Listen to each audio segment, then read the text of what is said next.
Esta es la historia de una guerra sin nombre. Comenzó hace más de 40 años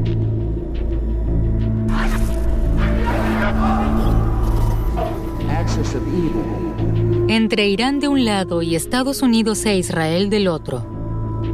Una guerra de ideologías y estrategias que sigue generando un profundo odio y resentimiento hasta el día de hoy.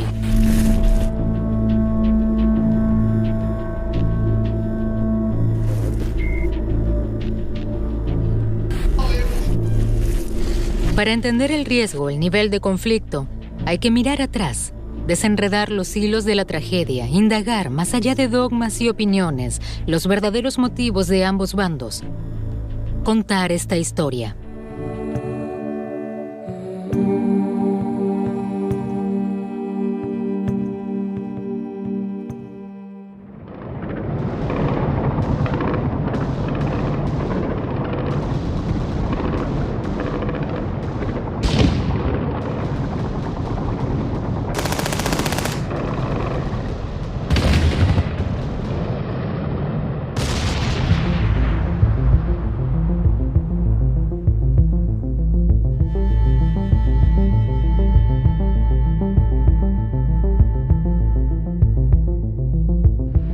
...27 de febrero de 1991... el ejército de los Estados Unidos le infligió una sangrienta derrota a Irak, que 6 meses antes había invadido Kuwait. Washington, el gran vencedor de esta Segunda Guerra del Golfo, no se imagina que esto desencadenará un proceso en Irán que sacudirá una vez más a todo Oriente Medio. Kuwait is liberated. Iraq's army is defeated. Our military objectives are met. Para el presidente George Bush padre, la liberación de Kuwait es solo el primer paso de su ambicioso plan: crear un nuevo Oriente Medio. Tras esta victoria en Irak, la prioridad de Estados Unidos es proteger sus intereses en el Golfo Pérsico, cuya importancia estratégica es mayor que nunca debido a sus ricas reservas de petróleo.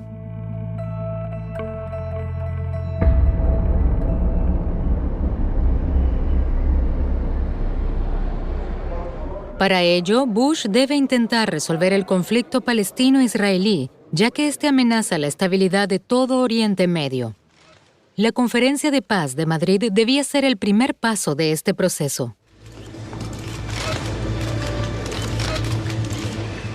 Para lograr su Pax Americana en el Golfo, Bush invitó a todos los que pudiesen influir en el conflicto árabe-israelí. Nada puede resultarnos ajeno. Líderes europeos, soviéticos, magrebíes y de Oriente Medio. Solo falta un país, la República Islámica de Irán.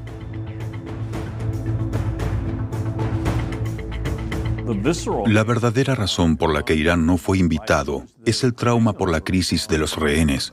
Sigue estando muy presente.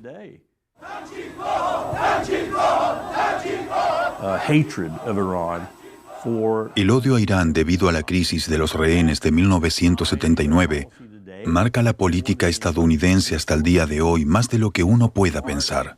Influye en todo lo que tenga que ver con Irán. En ese momento, la idea era que esta conferencia fuese lo más universal posible. Pero nadie consideró siquiera invitar a los iraníes. Estados Unidos era la superpotencia, era el gran Satanás, y el objetivo de la conferencia iba a ser hacer las paces con el pequeño Satanás, Israel.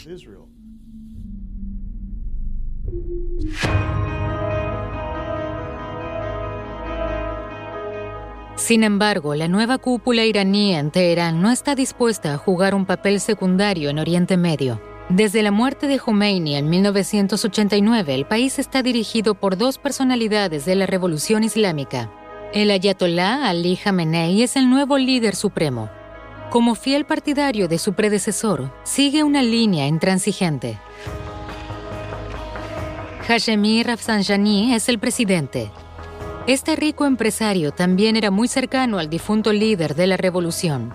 Es pragmático y realista. Ambos optaron por una neutralidad benevolente hacia Estados Unidos durante la Segunda Guerra del Golfo. Los iraníes ayudaron a Estados Unidos en la guerra contra Saddam Hussein. Abrieron un canal de comunicación y le permitieron a Estados Unidos usar su espacio aéreo.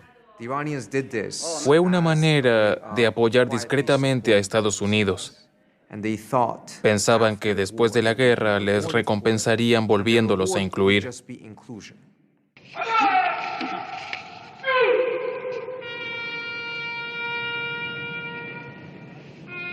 Para la República Islámica es vital, sobre todo, salir del aislamiento en el que se encuentra. El país está devastado, en la ruina. De 1980 a 1988, Irán libró una larga guerra contra Irak, una guerra devastadora que dejó 500.000 muertos. Ese trauma estuvo a punto de hacer caer al régimen.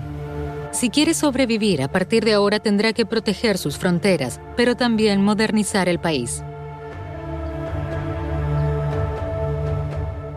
La prioridad de Rafsanjani era reconstruir, porque pensaba, y pienso que tenía razón, que lo más importante era reconstruir la economía que estaba por el piso.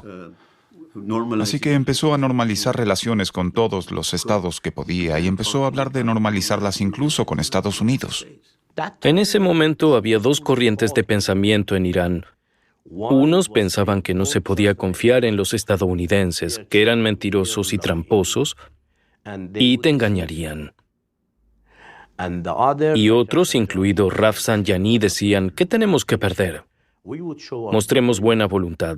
Si eso no funciona, todo el mundo dentro y fuera de Irán verá que los culpables son los estadounidenses y no los iraníes. Para la cúpula iraní, la Conferencia de Paz de Madrid es la prueba de que Washington ya no quiere tener relación con su país. Al final, esa Pax Americana, que se basa en una reconciliación entre israelíes y árabes, ¿se dirige en primera línea contra Irán y sus intereses? Creo que la conclusión a la que seguramente llegaron de que no les invitaran a Madrid no fue solo que no podían confiar en Estados Unidos. Confianza apenas tenían. Creo que la conclusión principal fue que si no eran lo suficientemente problemáticos, les ignorarían. Pero si son capaces de demostrar que pueden crear problemas, Estados Unidos tendrá que tratar con ellos.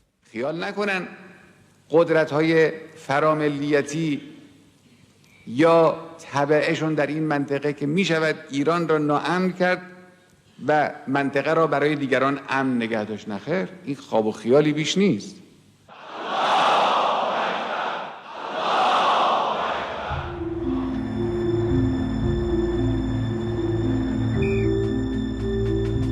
Así que el ayatolá Jamenei decide reaccionar. 2 semanas antes de Madrid, celebra su propia conferencia en apoyo a Palestina.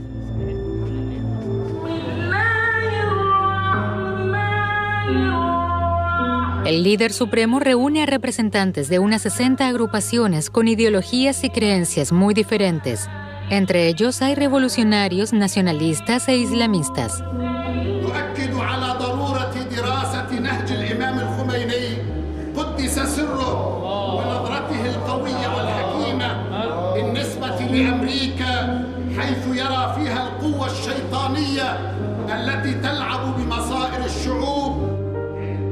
Todos los participantes rechazan la hegemonía estadounidense en Oriente Medio, la ocupación de Palestina y el Estado de Israel.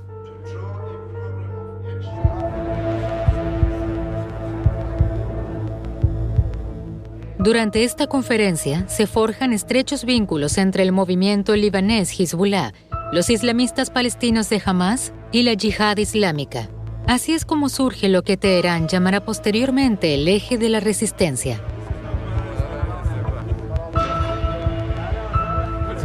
Este eje se convertirá rápidamente en un blanco para Estados Unidos e Israel.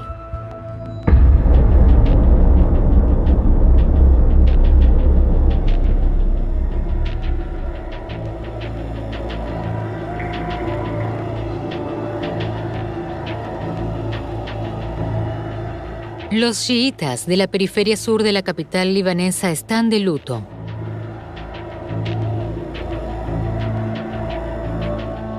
Al menos 50.000 personas lloran la muerte de su líder. El jeque Abbas al-Musawi, secretario general de Hezbollah y uno de los principales participantes en aquella conferencia de Teherán, fue asesinado el día anterior por el ejército israelí junto a su esposa e hijo. Israel se atreve por primera vez a eliminar a un miembro destacado de Hezbollah.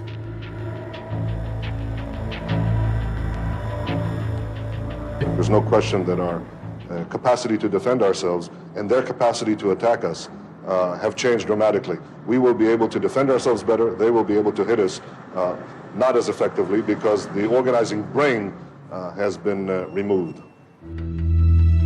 ¿Qué había sucedido? Cuando a principios de 1992 soldados israelíes son secuestrados en el sur del Líbano, Israel decide secuestrar a figuras conocidas de Hezbollah para conseguir un intercambio de prisioneros. Al-Musawi es el objetivo perfecto.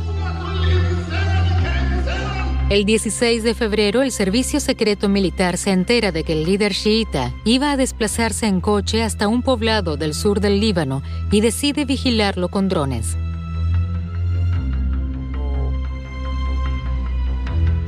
El 16 de febrero, a primeras horas de la tarde, Al-Musawi llega al poblado como estaba previsto, sin sospechar que la inteligencia militar israelí está siguiendo en vivo todos sus gestos y movimientos. Tenemos información crucial que nos permite alcanzar nuestro objetivo en ese momento. Es decir, quitar del medio a Abbas y a Musawi. Nos hace falta esperar otros 3 o 4 meses. Eso es exactamente lo que le sugiero al jefe del Estado Mayor. En lugar de un secuestro, Uri Sagi recomienda eliminar a Al-Musawi con el argumento de que una oportunidad así no volvería a presentarse tan pronto, que tenían que atacar ahora. Un helicóptero despega con órdenes de matar al líder chiita tan pronto como emprenda su regreso a casa. Poco antes de las 4, el Mercedes de Al-Musawi está en llamas. El jeque, su esposa y su hijo mueren en el acto.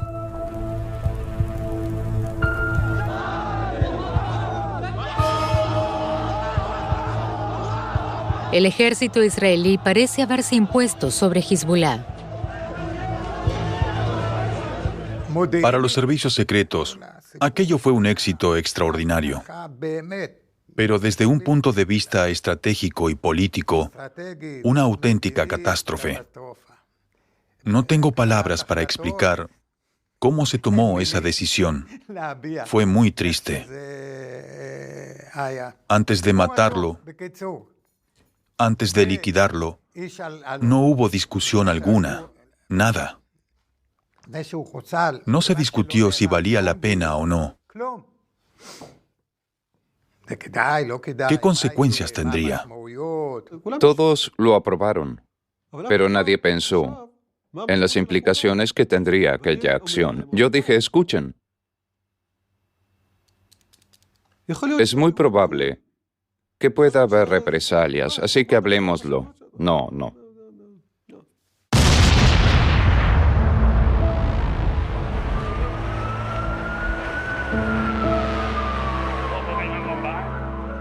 Un mes después, el 17 de marzo de 1992, un automóvil cargado de explosivos se estrella contra la Embajada de Israel en Argentina.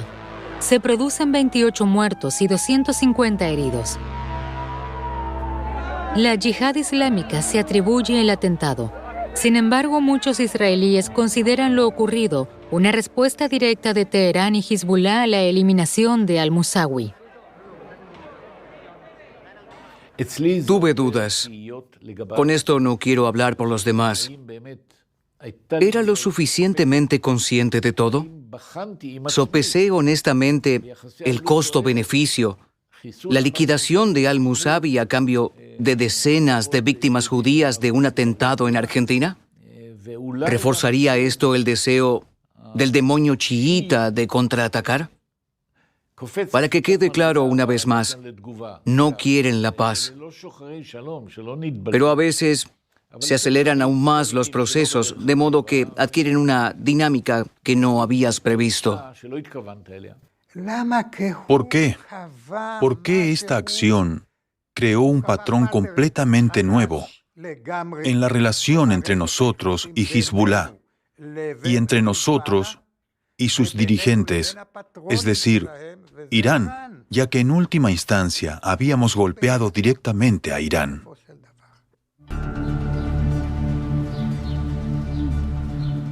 Los servicios secretos israelíes afirman que la situación podría incluso empeorar considerablemente, porque Irán no solo se sirve de Hezbollah, sino que también planea desarrollar armas nucleares. Si Israel no reacciona ahora, está en juego nada menos que la existencia misma de su Estado.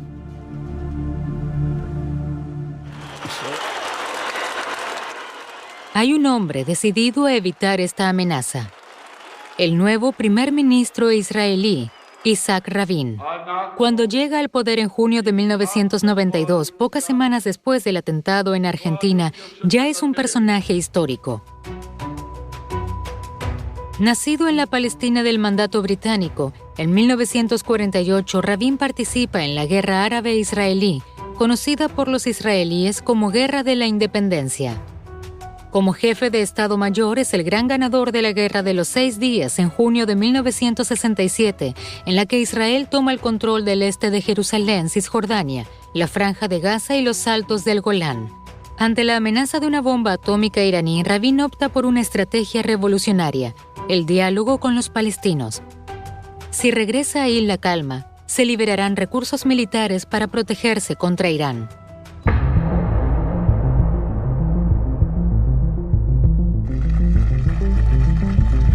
La imagen da la vuelta al mundo. Tras meses de negociaciones secretas, Rabin, ex héroe de guerra, se dispone a firmar en la Casa Blanca los acuerdos de Oslo con el líder de la OLP, Yasser Arafat, a quien siempre había calificado de terrorista. Por primera vez desde la creación del Estado de Israel, se inicia un proceso de paz real entre israelíes y palestinos. The children of Abraham, the descendants of Isaac and Ishmael, have embarked together on a bold journey. Together, today, with all our hearts and all our souls, we bid them shalom, salam, peace.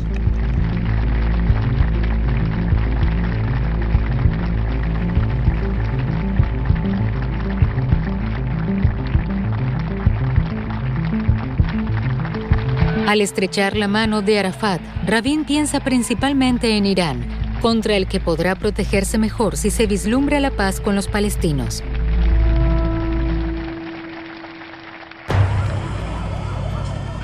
Pero 3 semanas después estalla un autobús cerca de un asentamiento israelí en Cisjordania. Jamás se atribuye el ataque.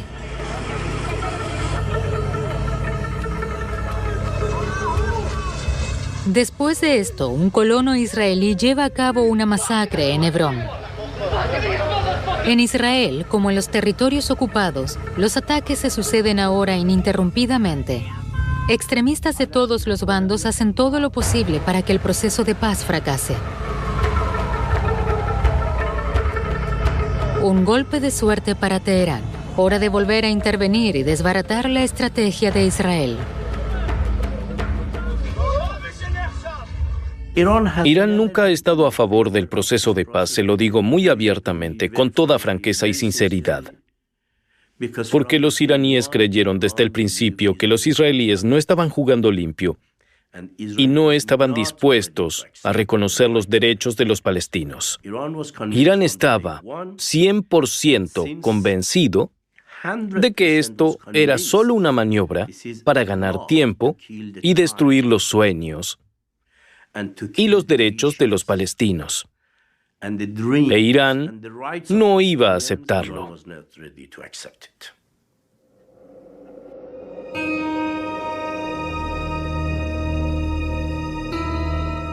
Para Jamenei, de haberse cumplido los acuerdos de Oslo, hubiera significado que Estados Unidos e Israel, una vez solucionado el problema palestino, habrían impuesto su orden regional, un orden regional que degradaría a Irán a actor secundario. Para devolver a su país al centro del equilibrio de fuerzas, el líder supremo decide poner en práctica la alianza que se acordó en la Conferencia de Teherán en 1991. Aumenta su apoyo a las organizaciones islamistas palestinas Hamas y la Yihad Islámica. Iran is responsible, with the other extreme Islamic groups, for the setup of international terror. And in addition, Iran tries to build military capability, conventional and non-conventional. The specter of an Iran armed with weapons of mass destruction and the missiles to deliver them haunts not only Israel, but the entire Middle East, and ultimately all the rest of us as well. The United States, and I believe all the Western nations, have an overriding interest in containing the threat posed by Iran.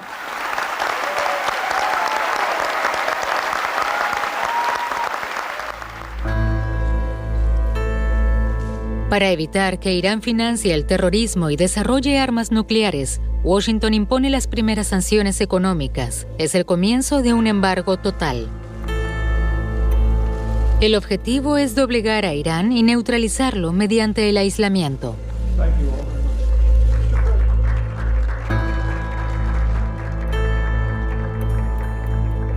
Sin embargo, no es Teherán el responsable de la tragedia que pronto golpeará en la médula a Estados Unidos. Una tragedia cuyo simbolismo político abrirá una nueva era en todo Oriente Medio.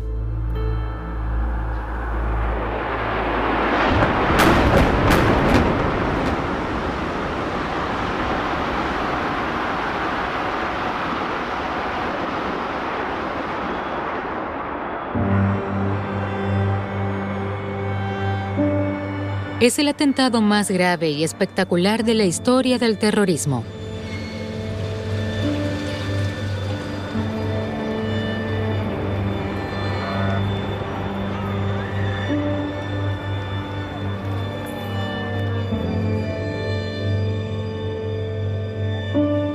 Casi 3.000 víctimas.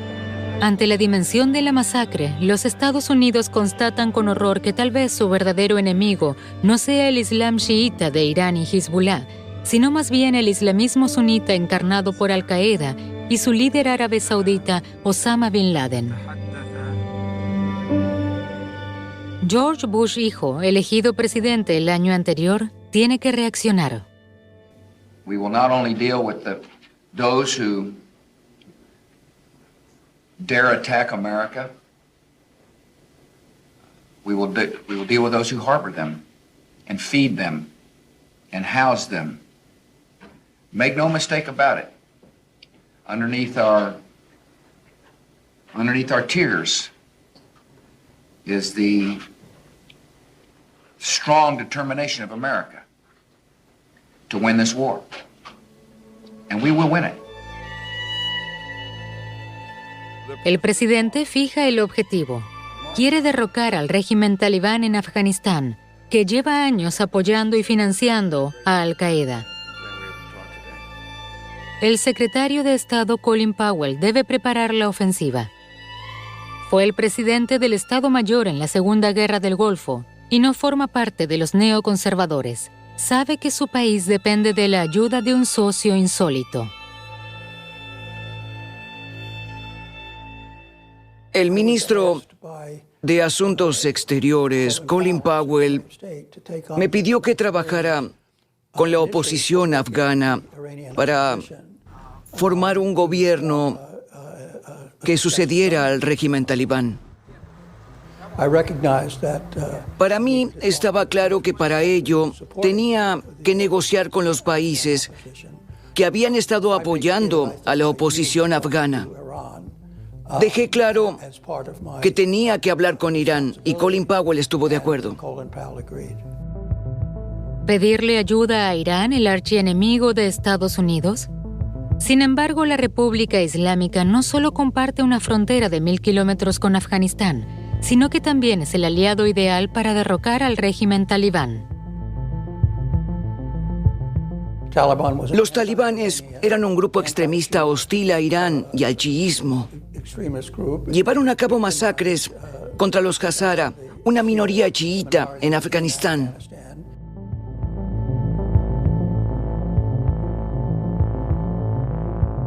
En 1998, el mismo Irán casi le declara la guerra a Afganistán cuando los talibanes destruyeron el consulado iraní en Mazar-e-Sharif y asesinaron a 10 diplomáticos, así como a un periodista. Así que Irán tiene una profunda hostilidad contra los talibanes.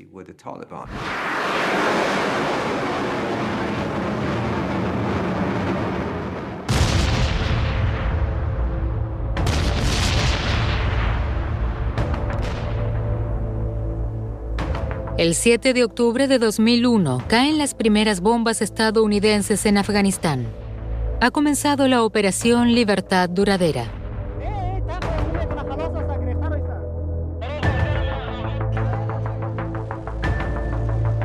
Un mes después, la Alianza del Norte, una coalición formada por grupos de oposición antitalibanes, logra tomar Kabul gracias al apoyo de las tropas estadounidenses e Irán.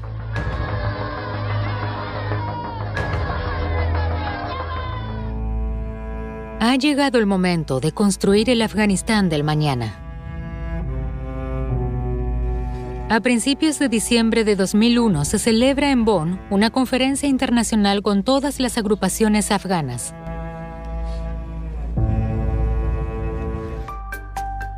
Esta vez Teherán quiere tomar partido.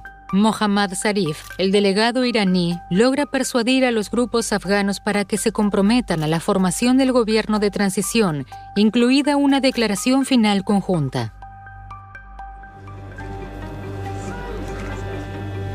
Los iraníes triunfan. 10 años después de que fueran condenados al ostracismo en la Conferencia de Madrid, esta es una prueba de que pueden desempeñar un papel estabilizador a nivel internacional si se les permite.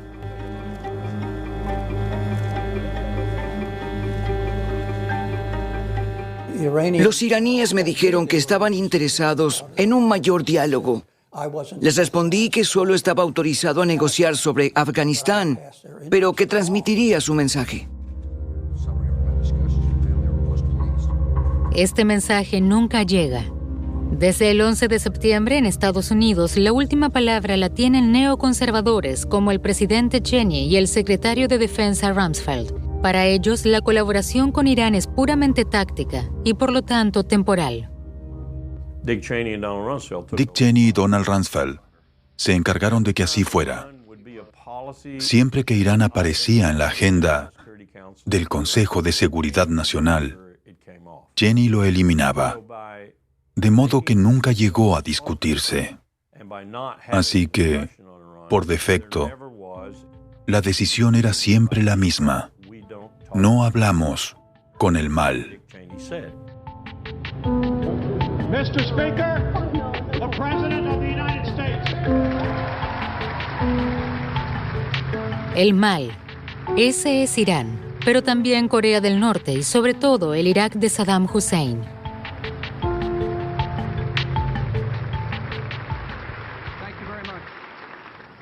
States like these and their terrorist allies constitute an axis of evil, arming to threaten the peace of the world by seeking weapons of mass destruction. These regimes pose a grave and growing danger. The United States of America will not permit the world's most dangerous regimes to threaten us with the world's most destructive weapons.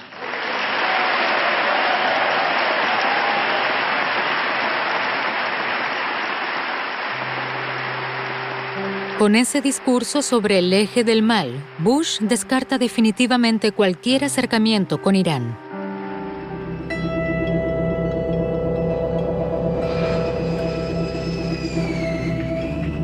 El 1 de mayo de 2003 se logra el primer objetivo. Con el derrocamiento del régimen de Saddam Hussein, Bush hijo pone fin a la campaña que había iniciado su padre en 1991 en la Segunda Guerra del Golfo. Triunfa en medio de sus soldados.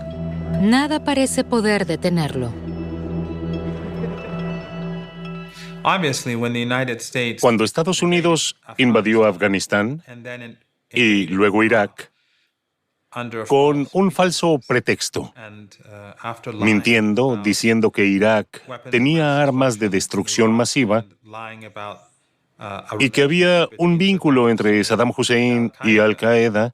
Irán temió que los estadounidenses intentaran también desestabilizar o incluso invadir su país.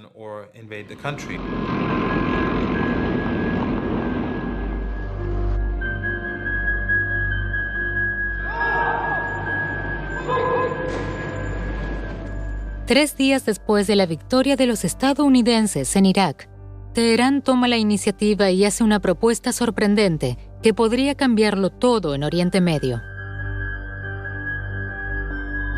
Tim Guldiman, embajador de Suiza en Teherán, envía un fax al Departamento de Estado de Estados Unidos con el documento iraní.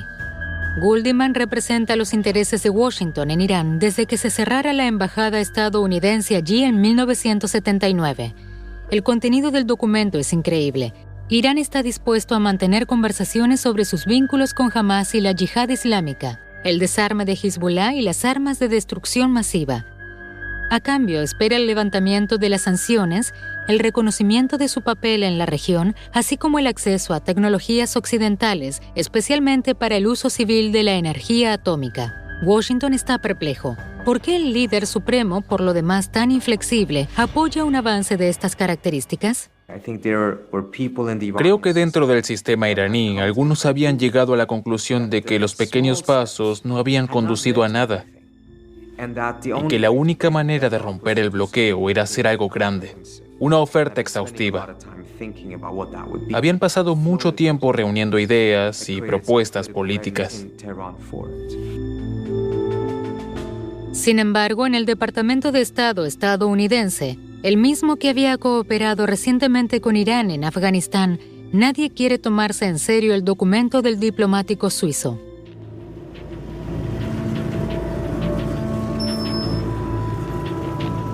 Tras la exclusión de la Conferencia de Madrid y el discurso sobre el eje del mal, este nuevo rechazo al diálogo es para Teherán la prueba de que Washington sigue persiguiendo el mismo objetivo: un cambio de régimen en Irán. Para proteger la República Islámica, el ayatolá Jamenei toma una decisión radical. Decide expandir masivamente su programa nuclear y el enriquecimiento de uranio para disponer de una bomba atómica lo antes posible.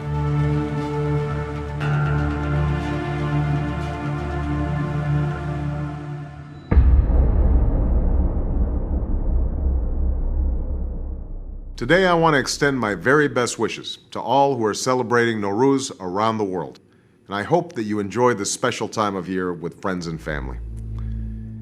Un hombre está decidido a mejorar las relaciones entre su país e Irán. Casi 3 meses después de asumir su cargo, el día de Año Nuevo persa, Barack Obama se dirige directamente a Irán, algo inédito en la historia de ambos países. We know that you are a great civilization, and your accomplishments have earned the respect of the United States and the world. El nuevo presidente es el polo opuesto de su predecesor. En 2003, Obama, demócrata convencido, se había declarado en contra de la invasión de Irak. Cree en el multilateralismo y quiere evitar un armamento nuclear de Irán mediante la diplomacia. Además, quiere evitar a toda costa un ataque israelí contra Teherán, porque sumiría a todo Oriente Medio en el caos. El presidente le dio prioridad absoluta a Irán. Sentía que era una cuestión de seguridad nacional y que una bomba atómica iraní sería un peligro para la región, Europa y Estados Unidos.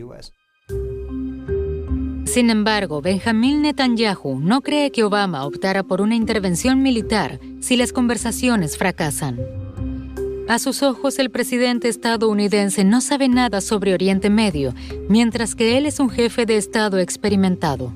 Netanyahu, hijo de padres sionistas conservadores, fue el comandante de una unidad de élite y 10 años antes había gobernado el país con un solo principio: ningún compromiso a costa de la seguridad de Israel, Incluso declara sin el visto bueno de Washington que está dispuesto a destruir las instalaciones de enriquecimiento de uranio de Irán. Israel también puede actuar sin el consentimiento de Estados Unidos. Los estadounidenses nunca ocultaron su posición a una acción así.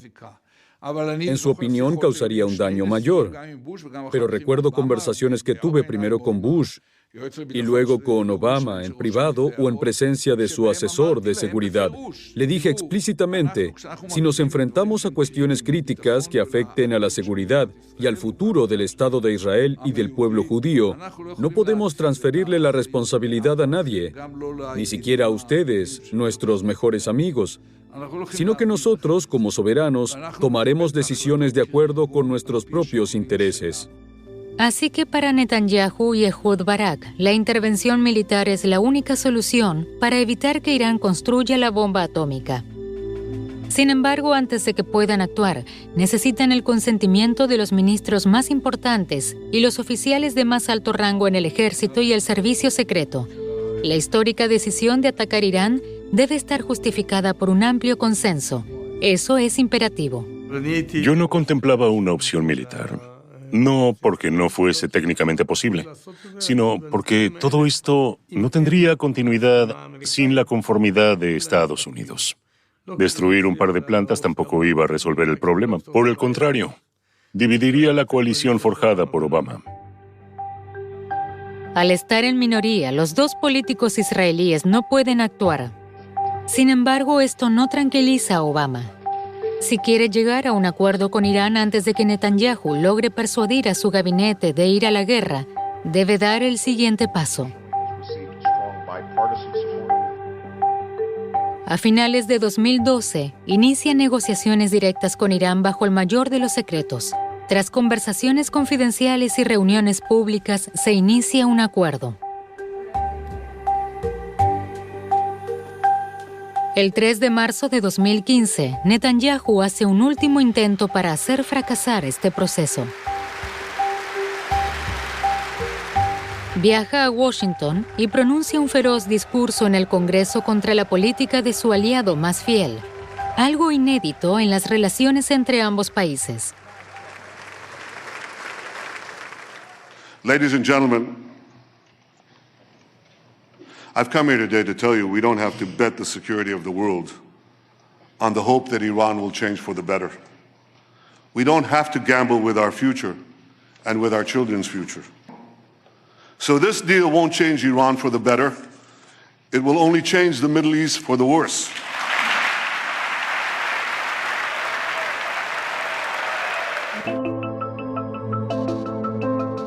Sin embargo, las tácticas del primer ministro israelí no funcionan. Su discurso no produce ningún cambio. Obama sigue adelante. 4 meses después, el 14 de julio de 2015, se firma el acuerdo nuclear. En representación de Teherán está su ministro de Exteriores, Mohammad Zarif, el mismo que apoyó a Estados Unidos contra los talibanes en 2001. I believe this is a historic moment. We are reaching an agreement that is not perfect for anybody, but it is what we could accomplish, and it is an important achievement for all of us. Today could have been the end of hope on this issue, but now we are starting a new chapter of hope. Irán acuerda limitar su programa de enriquecimiento de uranio al sector civil y desistir de construir la bomba atómica. A cambio, se levantarán gradualmente las sanciones que paralizan su economía.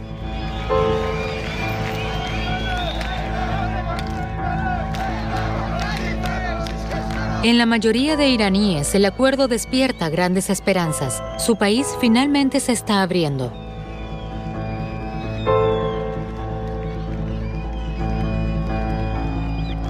Para Netanyahu es un desastre.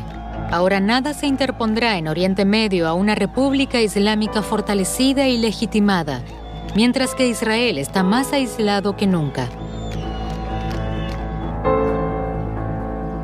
Sin embargo, esta nueva dinámica entre Irán y Estados Unidos será solo un breve intermedio. If we do nothing, we know exactly what will happen.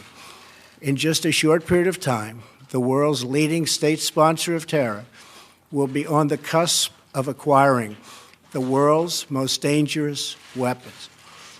Therefore, I am announcing today that the United States will withdraw from the Iran nuclear deal. Con esta decisión del presidente Trump, comienza una nueva etapa en la larga historia de las relaciones entre Irán por un lado y Estados Unidos e Israel por el otro. Finalmente, desde la fundación de la República Islámica en 1979, no ha estallado ninguna guerra entre Washington y Teherán. Sin embargo, tampoco pudo prevalecer definitivamente el diálogo. Los dos enemigos no han logrado superar nunca sus diferencias históricas y reconocerse mutuamente como verdaderos interlocutores. Para Israel, Irán también sigue siendo un peligro que se vuelve más grande y mortal cada día. Mientras la teocracia chiita no reconozca a Israel, habrá muchos caminos cerrados.